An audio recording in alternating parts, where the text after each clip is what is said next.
সাবধান, এই সাবধান। আল্লাহ বলেছেন সূরা তাহরিমের ভিতরে, ইয়া আইয়ুহাল্লাযীনা আমানু, হে ঈমানদারেরা, কু আনফুসাকুম ওয়া আহলিকুম নারা, তুমি বাঁচো, তোমার আহালকে বাঁচাও জাহান্নাম থেকে। এক কথায় যদি শব্দে শুনতে চান, এই ঈমানদার সাবধান। বাচ্চা ছেলে হারিয়ে গেছে, এখানে স্টেজে এসেছে, বাঁঝা যে আছে দিয়ে দেন, ভেজাল চুকে যাবে। বাঁঝার ছেলে হয় না, আর ই ছেলে লাই না। এই এখানে আয়। আপনারা আমার কথাটার দিকে ধ্যান দেন, আল্লাহর রাস্তে বলছি, খুব আপার লেভেলের বায়ান হবে। শোন, এদিকে আমার দিকে তাকা, আমার দিকে তাকা। তোর বাপ ভালো না আমি ভালো? তোর মা ভালো? তোর মা হারিয়ে গেছে। আরে আমাকে বাপ বলবি রেখা, এত দামি বাপ পাবি, আমার সঙ্গে চলে যাবি, কাঁদিস না, যাবে না। আরে কার ছেলে গো? কার সঙ্গে এসেছিলি? তোর আব্বার সঙ্গে না মায়ের সঙ্গে? তুই এখানে থাক, তোর দাদির সঙ্গে। তোর দাদি জিলাপি খেয়েছে, তোকে ছেড়ে দিয়ে। ছেলে খুব চালাক, বলছে এমন বাপ নিব না, ওইটাই দরকার। এই সময় কথার মন কেটে গেলে পুরো বাহিন মার খায়। এনাকে চিনেন? কিছুই চিনেন না। এটা আমার দোলা ভাইয়ের বন্ধু। আমার দোলা ভাই মারা গেছেন, দুনিয়া থেকে চলে গেছেন, আল্লাহ মাফ করুন। আমার বড় দোলা ভাইয়ের বন্ধু মানুষ। তো দেখেন, আল্লাহ সাবধান দিয়েছেন, রাসূলুল্লাহ সাল্লাল্লাহু আলাইহি সাল্লাম দিয়েছেন, ইগতানিম খামসান কাবলা খামসিন। ওই একটাই জিনিস, পাঁচটা জিনিসকে হুঁশিয়ার রাখিও, পাঁচটা জিনিস আসার আগে। এগুলো অনেক বয়ান করেছি। তো একটা কথা আপনাকে বলবো, আমার বড় ভাই, শ্রদ্ধেয় ভাই আপনাকে বলল যে তুমি কালকে এই রাস্তা ধরে যেও না, বা রাত 12টায় যেও না, বিপদ হবে। এই রাত 1টার সময় ইনি মাইকে ঘোষণা করছেন, এত বড় একজন আলিম শেখুল হাদিস, যে এই রাস্তায় যেও না, তোমার বিপদ হবে। আমি বললাম আপনারা যেন না, আজকে এই রাতে বিপদ হবে। সেক্রেটারি বললেন, আর কেউ বললেন। তো এই বলাগুলোর ভিতরে একদম হবেই এটা হতে পারে না, হতেও পারে নাও। ইনার কথা সত্য হতেও পারে নাও, আমার কথা সত্য হতেও পারে নাও। কথার উত্তর দেন, নাও হতে পারে। কিন্তু আল্লাহ যদি বলেন যে এই রাতে এইদিকে যাস না, তোর বিপদ হবে, এতে কোনো সন্দেহ আছে? একবার আপনারা বলেন মুখ খুলে যে আল্লাহ বলছেন তোরা আজকের রাতে এইদিকে যাস না, এটা হতেও পারে নাও পারে, এরকম হবে? হবি। আল্লাহ বলেছে যাস না, তোর বিপদ তো হবি, হবি। তাহলে আল্লাহ বলছেন কি দেখেন, আল্লাহ কি বলছেন, যে তুই নিজে বাঁচ, তোরা হালকে বাঁচা। কথাটাই পর্যন্ত রেখে দেন, চলেন ফিরে যাই। বিশ্বনবী পৃথিবীতে বেঁচে আছেন না চলে গেছেন? চলে গেছেন। ওহী আর আসবে, নতুন করে কোরআনের আয়াত নাজিল হবে, সব বন্ধ। আল্লাহর তরফ থেকে কোনো খবর আর নতুন খবর আসছে বন্ধ। হাদিসও নতুন তৈরি হবে। আবু হুরায়রা বলছেন, রাসূলুল্লাহ সাল্লাল্লাহু আলাইহি ওয়াসাল্লাম বলছেন, আবু জার বলছেন, জাবের বলছেন, জুবাইর বলছেন, জারির রাদিয়াল্লাহু তাআলা আনহুমা, এদের নামগুলো নিলাম। এরা বলছেন রাসূল এই বলেছেন, নতুন কোনো হাদিস তৈরি হবে হবে না, নতুন আয়াত হবে না, সব স্টপ হয়ে গেছে। আল্লাহর যা দেওয়ার প্রয়োজন ছিল দিয়ে দিয়েছে, আমাদের যতটা প্রয়োজন দিয়ে দিয়েছে। কিন্তু সাবধানতার জন্য প্রতিদিন আল্লাহ এখনো একটা লাইন খুলে রেখেছে। সেটা কি? হাইয়া আলাল ফালাহ,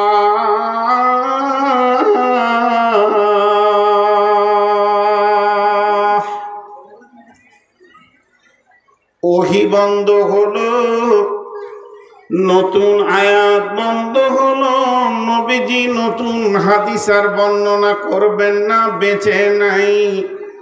কিন্তু আমার রব তার গোলামকে দিয়ে পৃথিবীর সমস্ত জীবিত গোলামদেরকে প্রতিদিন 5 বার ডাকছেন আর বলছেন, আয় তোরা সফলতা লিবি তাই, তোরা কামিয়াবি নিবি তাই, তোরা পরিপূর্ণ সফলতা তোদের প্রয়োজন আছে, এটা নিবি তো তোরা আয়।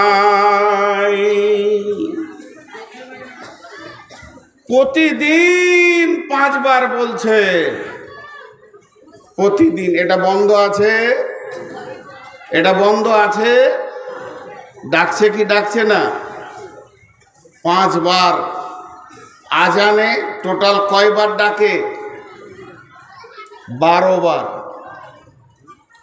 2 বার আল্লাহু আকবার, 2 বার আশহাদু আল্লা ইলাহা ইল্লাল্লাহ, 2 বার আশহাদু আন্না মুহাম্মাদুর রাসূলুল্লাহ, 2 বার হাইয়া আলাস সালাহ, 2 বার হাইয়া আলাল ফালাহ, 1 বার আল্লাহু আকবার, 1 বার লা ইলাহা ইল্লাল্লাহ। টোটাল কবার?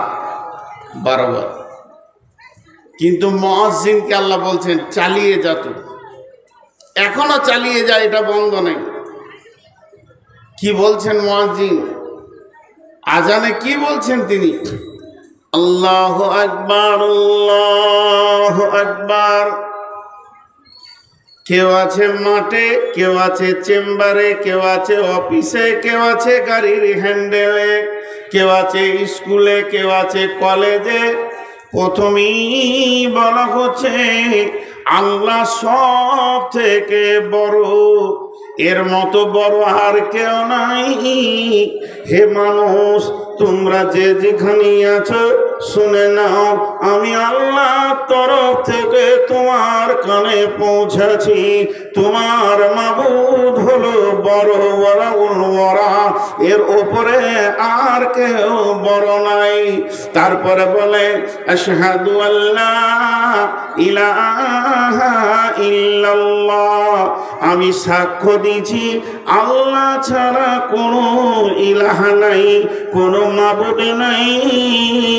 তার কারণ তোমার খেতে দেনেওয়ালা চাষ নয়, জমি নয়, দোকান নয়, স্কুল নয়, চাকরি নয়, তোমার রুজির মালিক তোমার আপনার কিনা ব্যবসা বাণিজ্য নয়।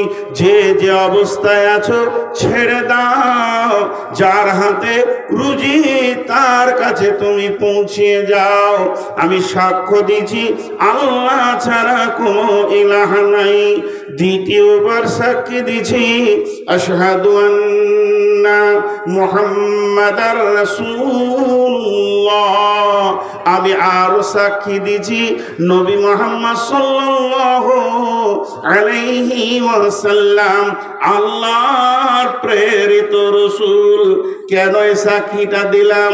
তুমি চাকরি ছেড়ে স্কুল থেকে মসজিদের দিকে বের হয়েছো, তুমি বের হয়েছো মাঠে থেকে, তুমি দোকান থেকে, ব্যবসা থেকে, চাষ থেকে, সবাই মসজিদের দিকে আসছো।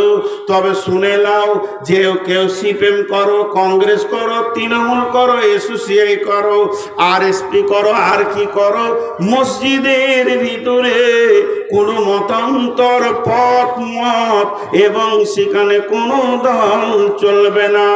ওখানে নামাজ হবে একমাত্র নবী মুহাম্মদ সাল্লাল্লাহু আলাইহি ওয়াসাল্লামের মতে, তিনার আদর্শে।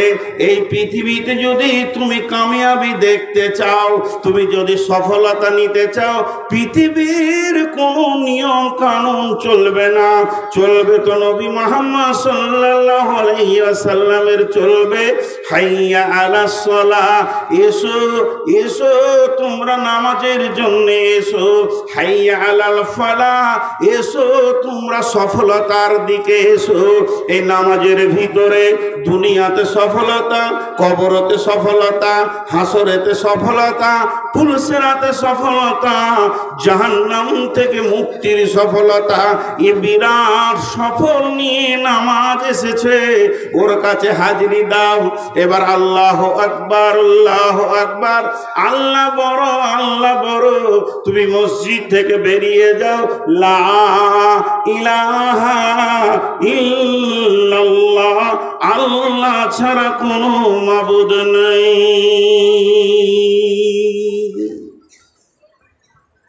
আমি শর্টে বললাম, শর্টে।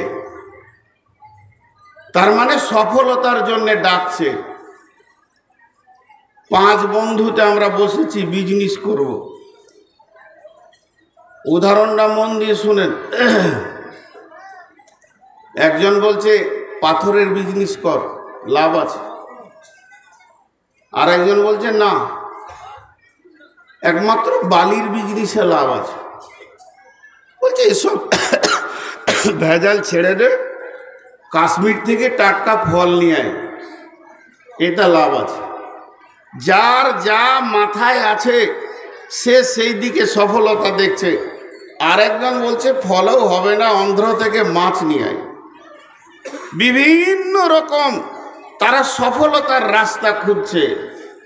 কিন্তু আল্লাহ বলছেন সফলতা লুকিয়ে আছে নামাজের ভিতরে, সলাতের ভিতরে। তোমরা সফলতা দিবে তো এই দিকে এসো, আমার কাছে এসো।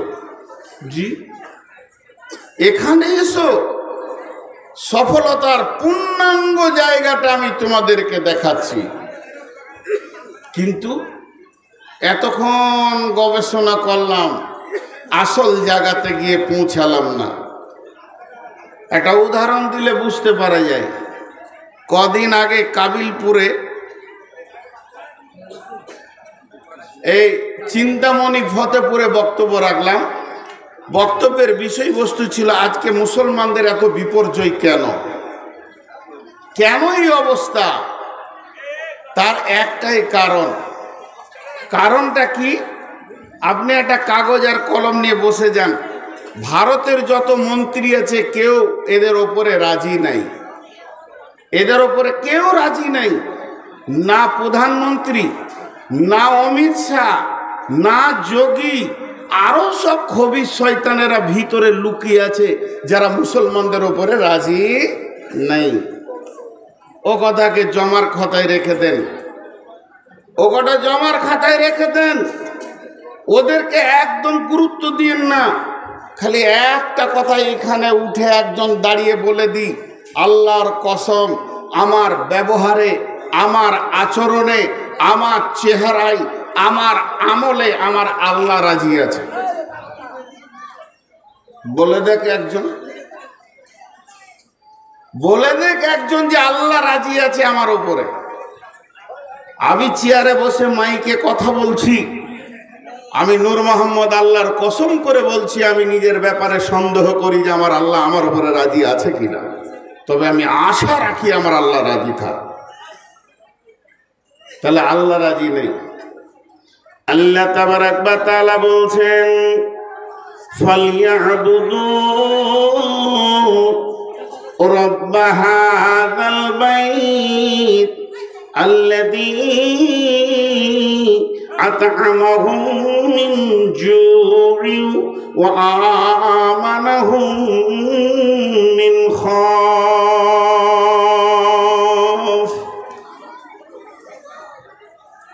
এইটা কাবাকে কেন্দ্র করে নাজিল হয়েছে, কাবা ঘরের দিকে। এখন আপনাদেরকে আমি একটা কথা জিজ্ঞেস করি, এই ঘরটা কি? মাদ্রাসা। এই ঘরটা কি? আরো কিছু। পাশের ঘরটা কার? আব্দুল সালামের। ওই ঘরটা কার? হবিবুর রহমানের। এই ঘরটা কার?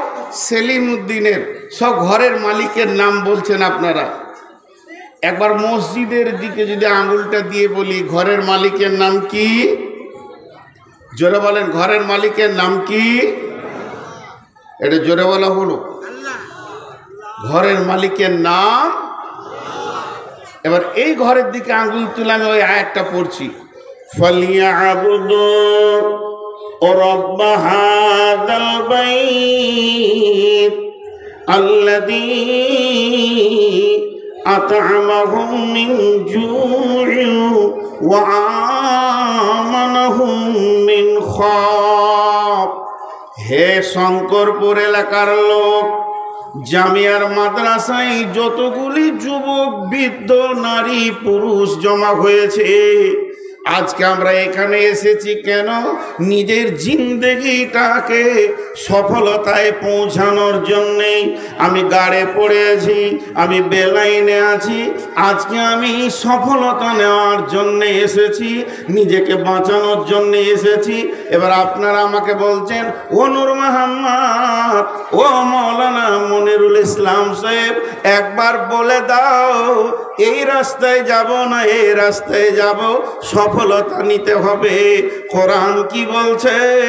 তখন আমি আপনাদেরকে বলছি, চলো এই ঘরটার দিকে তাকাও।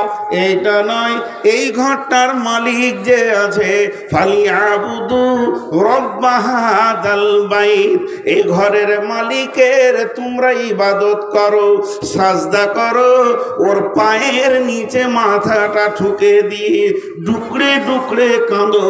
যদি ওকে রাজি করতে পারো তাহলে কি পাবে? আল্লাযী আত'আমাহুম মিন জু'ইন ওয়া আমানাহুম মিন খাওফ। ওই লোক সঙ্গে সঙ্গে নগদ দুটি জিনিস দিবে, তোমাদের অভাবগুলো দূর করে দিয়ে তোমাদেরকে বরকতের ডালি ভরে দেবে। আর কি দেবে? পৃথিবীর কোনো শক্তি তোমাদের গায়ে হাত দিতে পারবে না। উনি আমান দেবেন, মানে নিরাপত্তা দেবেন। বলেছেন যে আমি তোদের নিরাপত্তার দায়িত্ব নিলাম।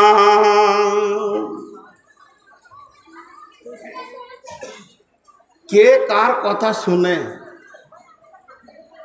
আপনারা একটু বোঝার চেষ্টা করেন। আমার বড় ভাই আপনাদেরকে আল্লাহর কথাটা তর্জমা করে শুনিয়ে দিলেন, চল বাঁচবি, বিজেপি মারবে না, বজরং মারবে না, শিবসেনা মারবে না, তৃণমূলও তোর বিরুদ্ধে কিছু করতে পারবে না, কলকাঠিটা তার হাতে আছে, চোখে রাজি করে লি সবাই মিলে। তখন যুবকের দল বলছে, ছাড় ওর ভেড়ানি কথা, পার্টিতে ভালো করে জম, পার্টিকে দাঁড় করাতে হবে, তবেই জানে বাঁচবি। তৃণমূল যদি থাকে তাহলে মুসলমানদের রেহাই আছে, এটা বলা শিরকের কথা। একমাত্র আল্লাহ বাঁচাবে, কিন্তু ওটা কানিয়ে নিলাম না। একটা উদাহরণ দিলে বুঝতে পারবেন। উদাহরণ, 3 বন্ধুতে বোম্বাই গিয়েছে বেড়াতে। গোটা বোম্বাই 3টে হলো হাড় কিপটে মাল, 1 টাকা খরচা করে না, হেঁটে হেঁটে বোম্বাই ঘুরছে, হেঁটে হেঁটে ঘুরে খালি দেখছে, এই দেখছে ওই দেখছে। রাত যখন 12টা, তখন বলছে এবার শুই। কোথা শুবি? যেখানেই যেছে পুলিশে মারছে। তাহলে একটা হোটেলে যেতে হবে। একটা হোটেলে গিয়ে বলছে ভাই রুম খালি আছে, বলে বুকিং। আর একটা গেল বুকিং, বেজে গেল 1:30টা। হোটেলওয়ালা বলছে ভাই একটাই সিট খালি আছে, সেটা হলো প্রায় 50 তলা উপরে, কিন্তু লিফটটা খারাপ। ওখানে যদি চাবিটা লেন দিতে পারবো, ওখানটা দিতে পারবো, হলো ভাড়া যাই হোক দেবেন, যেটা মন যাবে দেবেন, থাকবেন। 3 বন্ধুতে বলছে চো, উঠতে যা সময় লাগবে লাগবে, একবারে বেলা 3টে পর্যন্ত ঘুমিয়ে নিয়ে শোধ করে নিব চো। আর ভাড়া তো যাই ইচ্ছা। 2 জন গল্প বলছে উঠছে, গল্প বলছে উঠছে, আর মাঝে একটা তোতলা আছে, তোতলা, ও খালি মাঝে মাঝে বলছে শোন শোন বলছে। তখন এরা 2 জন বলছে চুপ, আবার গল্প, আবার গল্প, আবার গল্প। আর এই যখনই বলছে চুপ, এর কথা লাই না। এই করতে করতে 69 তলা চলে গেছে, আর 1 তলা আছে। সিঁড়ির কোণে দাঁড়িয়ে লম্বা লম্বা নিঃশ্বাস নিচ্ছে, দিয়ে বলছে আচ্ছা তোতলার কথাটা একবার শুনি, বল। বলছে শোন, যে চাবি আনা হয় না। এতক্ষণে শুনলি বা, এতক্ষণে শুনলি রে, চাবিটাই আনতে ভুলে গেছে। আল্লাহ তাবারক ওয়া তাআলা বলছেন, তোদের সফলতা পৃথিবীর কোনো রাজনৈতিক দল দিতে পারবে না, তোদেরকে শান্তি দেবে কে? তোরা শান্তি পাবি কোথায়? ওয়াদাল্লাহুল্লাযীনা আমানু মিনকুম ওয়া আমিলুস সালিহাতি লা ইস্তাখলিফান্নাহুম ফিল আরদি কামা ইস্তাখলাফাল্লাযীনা মিন ক্বাবলিকুম। একটু ধ্যান দি কথাটায়, আপনারা আমার সঙ্গে উত্তর দেন। গোটা কোরআনে একটা মিথ্যা আছে, আস্তাগফিরুল্লাহ, একটা জের যাবার ভুল আছে। আল্লাহ একটাও, বলতে লজ্জা লাগছে কিন্তু বোঝানোর জন্য বলছি, কোনো ভুল কথা বলেছেন কোরআনে? জি না, সব ঠিক। এবার বলেন, আমি ওয়াদা করলাম আজকে জালসায় আসবো, এই ওয়াদাটা আমি রক্ষা করেছি না আল্লাহ আমাকে তৌফিক দিয়েছেন? আল্লাহ তৌফিক দিয়েছেন। আল্লাহ যদি তৌফিক না দিত তো রাস্তায় পড়ে থাকতাম। তাহলে মানুষ যে যা ওয়াদা করবে তৌফিক চাইতে হবে আল্লাহর কাছ থেকে, সাহায্য চাইতে হবে সেটা পুরা করার জন্য। কিন্তু আল্লাহ যদি ওয়াদা করেন, জোরে বলেন, আল্লাহ যদি ওয়াদা করেন, আল্লাহ কি কারো কাছে তৌফিক চাইবে? না, আল্লাহ নিজেই সক্রিয়। আল্লাহর ওয়াদা ফেল হবে এরকম মনে হচ্ছে কাউকে? এতটি লোক একজন হাত তুলে বলেন যে হ্যাঁ আল্লাহর ওয়াদা ফেল হতে পারে। হবে না। সেই আল্লাহ কি ওয়াদা করছে দেখেন, ওয়াদাল্লাহুল্লাযীনা মিনকুম ওয়াদাল্লাহুল্লাযীনা মিনকুম।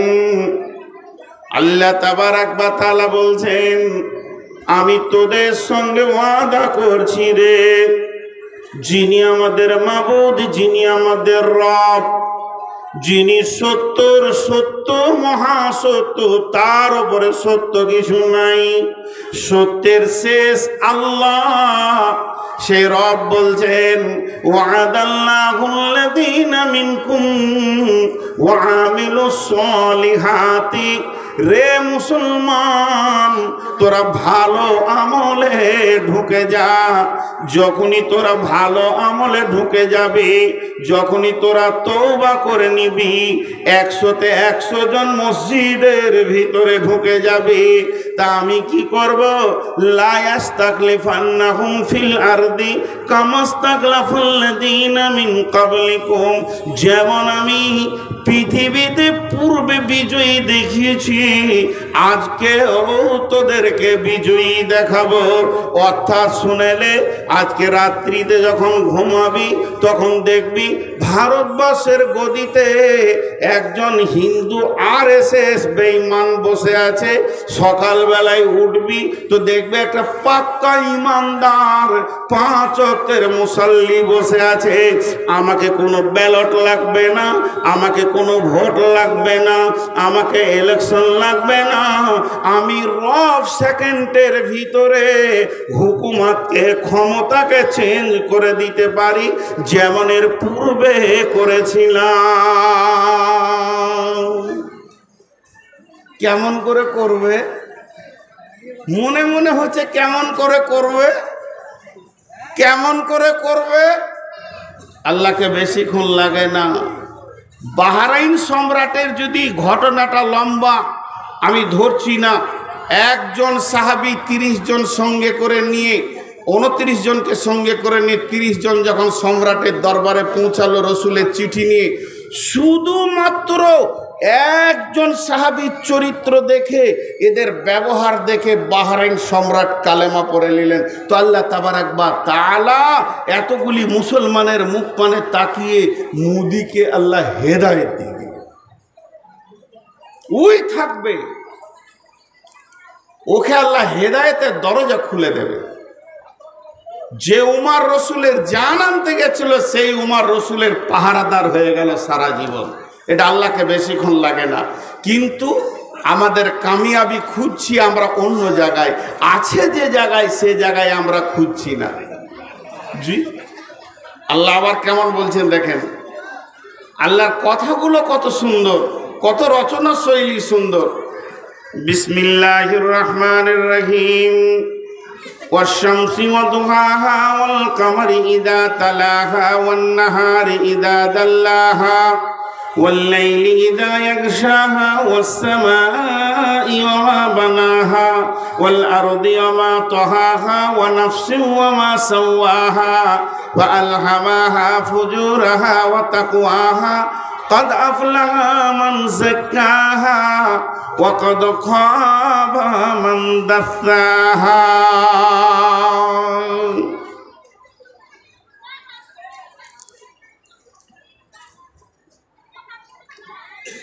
এরা বসছে না কেন? আহা, না গরম পানি তো জাহান্নামে। আসলে এদেরকে ওর আব্বা বলেছে বসবি না রে বাপ, বংশ পরিচয় নষ্ট হয়ে যাবে। তোর দাদাও বসেনি, আমিও কোথাও বসিনি, তুইও বসবি না। বংশ ঠিক রাখতে হবে। দাঁড়িয়ে থাকেন, কথাটা দেখেন। ইনি আমার অনেক মহব্বতের মানুষ, ওনাকে দিয়ে উদাহরণটা দিচ্ছি। উনি আমাকে বলছেন যে নূর মোহাম্মদ ভাই, আপনি দুটো মিষ্টি খান, আর আমি সুগারের রুগী। ঠাট্টা করছেন আমার সঙ্গে। তা আমি বললাম যে না, খাবো না। আবার বলছে দুটা খান। তখন একটু রেগেছি হালকা, বললাম তো খাবো না। উনি আমাকে রাগাবার জন্য বলছেন না, দুটা খান। তখন আমি রেগে যে বললাম, বলছি আমি সুগারের রুগী, আমি মিষ্টি খাবো না। সাউন্ডটা একটু বাড়লো, কিন্তু উনি খুব চিঠি মার বলছে এখানকার রসগোল্লা ভালো, দুটো খান। রেগে বললাম তো খাবো না, বারবার বিরক্ত করেন কেন? দিয়ে এবার আমি কসম খাচ্ছি, আল্লাহর কসম, আমি আজকে এখন এই টাইমে রসগোল্লা খাবো না। উনি বুঝে নিয়েছেন যে মাল খুব রেগেছে, কসম খেয়েছে। বুঝতে পেরেছেন? এরপরে আবার বলছেন তাহলে দুটো খান। তখন আমি রেগে একসাথে কটা কসম করছি, আল্লাহর কসম, আল্লাহর কসম, আল্লাহর কসম, আল্লাহর কসম, আল্লাহর কসম, আল্লাহর কসম, আল্লাহর কসম, আল্লাহর কসম, আল্লাহর কসম, আল্লাহর কসম, আল্লাহর কসম, আমি খাবো না। কটা কসম খেলাম? 11টা। কটা? কেন 11টা কসম খেলাম? মানুষ কখন 11টা কসম খায়? কখন ঘন ঘন বলে আল্লাহর কসম, আল্লাহর কসম, আল্লাহর কসম? এটা কখন বলে? কতটা বোঝাতে পারলাম? একবার হা না বলেন, বোঝাতে পারলাম? যখন অত্যাধিক রেগে যায়। আচ্ছা আপনারা বলেন, আল্লাহ যদি কোনো কথা বলেন তা আল্লাহর একবার কসম খেলেই তো যথেষ্ট না? আল্লাহকেও আমাদের মতো বেশি খেতে হবে? কিন্তু আল্লাহ একবার খেলেই যথেষ্ট। আল্লাহ যদি বলেন এই ওঠ তোরা, তা আমাদেরকে এখনই উঠতে হবে, হবে কি হবে না? আল্লাহ যদি বলেন এখন যে ওঠ, তা আমরা উঠবো কি উঠবো না? সবাই উঠে যাবো, আর বসে থাকবো না, কারণ আল্লাহ বলেছেন। কিন্তু ওই আল্লাহ যদি কসম করে বলে যে তোকে কসম দিচ্ছি ওঠ, তাহলে আরো গুরুত্ব আছে। আর সেই আল্লাহ 11টা কসম খেয়েছেন। কি ব্যাপারে কসমটা খেয়েছেন? কি এমন দামি গুরুত্ব জিনিস, কতটা প্রয়োজন? আল্লাহ 11 বার কসম খেয়েছেন। খালি এইটাতে মাথাটাকে 2 মিনিট ঘোরান। ওরে সুবহান আল্লাহ, এটা কোনো মৌলানা কসম খায়নি, এটা কোনো নবী কসম খায়নি, এটা কোনো জিব্রাইল কসম খায়নি, এটা কোনো ফেরিস্তা কসম খায়নি, এটা কোনো সাইকুল হাদিস কসম খায়নি। স্বয়ং আরশের গদিতে যে বসে আছে, সারা পৃথিবীর প্রাণগুলো যার মুষ্টিতে, যে 1 সেকেন্ডে জান্নাতিকে জাহান্নামী, জাহান্নামীকে জান্নাতি বানাতে পারে, যার বিরুদ্ধে কেউ কিছু করে নিতে পারবে না, তিনি সমস্ত পৃথিবীকে মুষ্টির মধ্যে রাখেন। এই রকম ক্ষমতাবান আমাদের জন্য 11 বার কসম খেয়েছে কেন? এর উত্তর হচ্ছে, মানুষের অভ্যাস হচ্ছে কসম না খেলে ওর গা ভিজে না। মানুষের অভ্যাস কি? কসম না খেলে ওর গা ভিজে না, ওর গায়ের বেশ ব্যথাটা মরে না। তা আল্লাহ কসম খেয়েছে 2টি জিনিসের জন্য। 2টি জিনিস, একটাও বলা যেতে পারে। এবার দেখেন কসমগুলো। বিসমিল্লাহির রহমানির রহিম। والشمس وضحاها والقمر إذا تلاها والنهار إذا جلاها والليل إذا يغشاها والسماء وما بناها والأرض وما طحاها ونفس وما سواها فألهمها فجورها وتقواها আল্লাহর 11টা কসম খাওয়া হয়ে গেল। ছোট্ট মতো কথা, এইটুকু কথার জন্য এতগুলি কসম। সেই কত কথাটা কি? কদ আফলাহা মান যাক্কাহা ওয়া কদ খাবা মান দাসাহা। বাস, কদ আফলাহা মান যাক্কাহা ওয়া কদ খাবা মান দাসাহা। আল্লাহ এতগুলি কসম, এত লম্বা কসম, এত মজবুত কসম, এত রাগান্বিত কসম, এতগুলি কসমের পর মাত্র দুটি ছোট কথা বললেন। 1 নম্বরে বললেন যে লোকটা পাক হবে, পাক মানে পবিত্র থাকবে, সে সফলতা পেয়ে যাবে।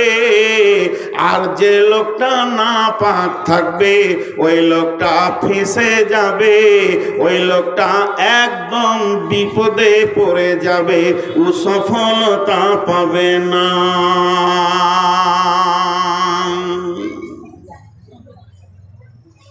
আমি বুঝাতে পারলাম? এতগুলি লোক একবার বলেন, যে পাক থাকবে সে কি হবে? সফল হয়ে যাবে।